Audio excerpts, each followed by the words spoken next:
This week on your Lions Now News Blast, police layoffs, Cubs Fall Fest, a mysterious fire, and more. Stay tuned.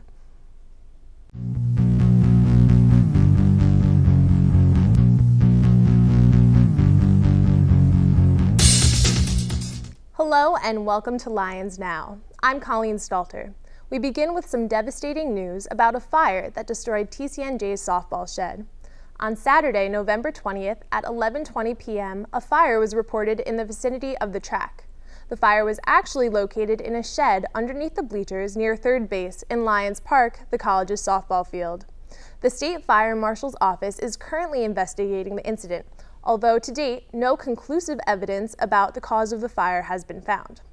Also on November 20th, Mute Math, Plain White Tees, and All Time Low paid a visit to the college in Cubs fall concert. Kendall Auditorium was sold out for this show, and fans were rewarded when the bands played their most famous songs, including Hey There Delilah and Dear Maria, Count Me In. Our own Alex Zucker sat down with each group before they hit the Kendall Hall stage. You can watch all three interviews on our YouTube channel, LTV Channel 17. Recently, TCNJ students were taken by surprise when bathrooms in the Library Cafe, Brower Student Center, Bliss Hall, and the Social Sciences Building were made gender inclusive from November 15th to the 19th. This change was made to promote awareness of the struggles that transgendered individuals face when using single-gender bathrooms. We'll be right back with your sports and national news. Oh boy. Help went to wrong rally. There's immigrants here. This man is smart. He knows the images from the rally will be broadcasted worldwide, so he's decided to dress up as one of the most fearsome Americans in the country, Southerners.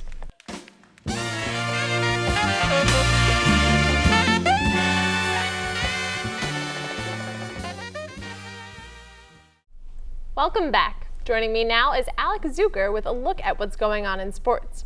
But before that, Lions Television hosted a cheeseburger fundraiser last night, which had quite the turnout. So how many pound burgers did your friends eat, Alec? Well, I had 3 of my friends who came with me tonight last night, and they all ate a 1-pound burger. Wow. So they all got their picture taken, as that's the thing at Cheeseburger. When you eat the pound burger, it's obviously very hard. You get your picture taken and it's put up on the wall for all to see. So really exciting.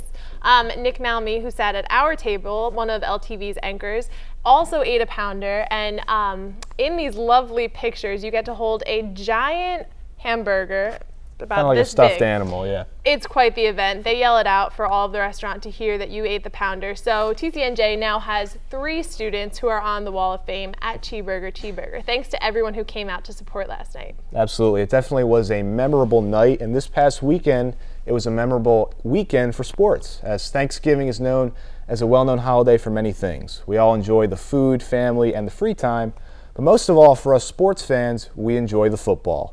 The New York Jets faced off against the Cincinnati Bengals on Thanksgiving night, and the Jets needed a win to stay in first place in the AFC East. Carson Palmer and the Bengals got off to a great start and took a 7-3 lead into halftime after a Palmer touchdown pass to Jordan Shipley.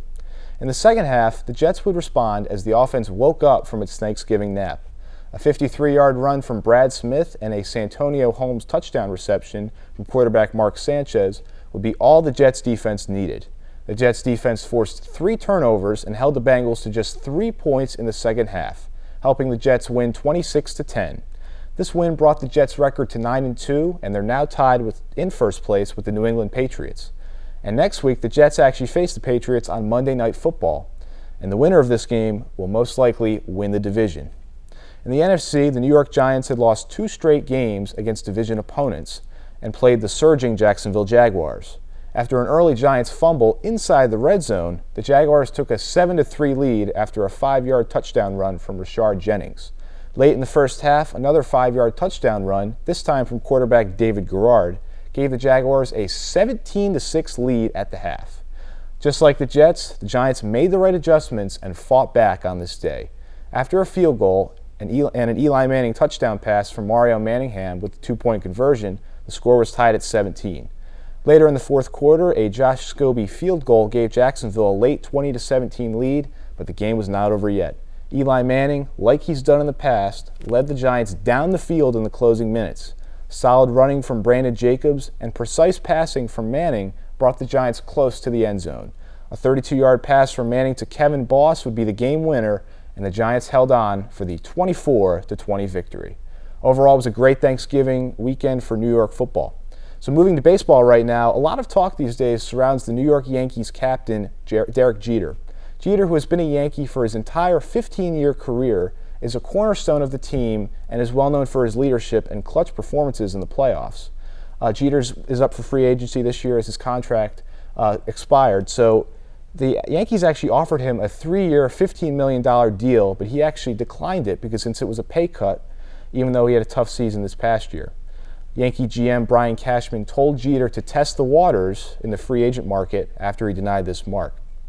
A few weeks later, Jeter and the Yankees resumed contract negotiations with the hope to bring the future Hall of Famer back to New York. Here at TCNJ, the men's basketball team is just getting started in their season.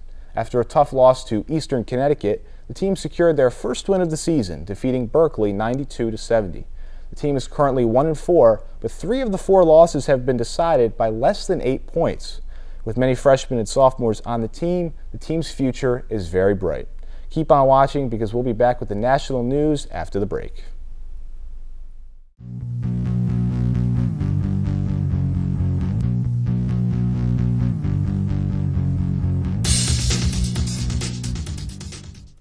Welcome back. In national news, Camden recently received permission to lay off approximately half of its police force.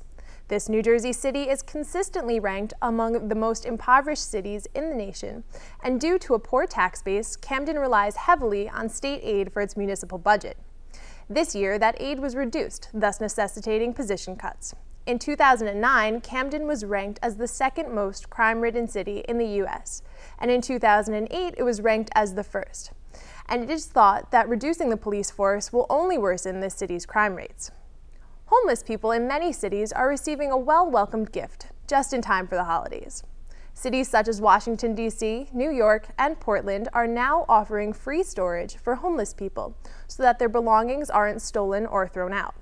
Neil Donovan, the executive director of the National Coalition for the Homeless, says that most homeless people must keep their belongings with them at all times or hide them and hope that they'll still be there when they return.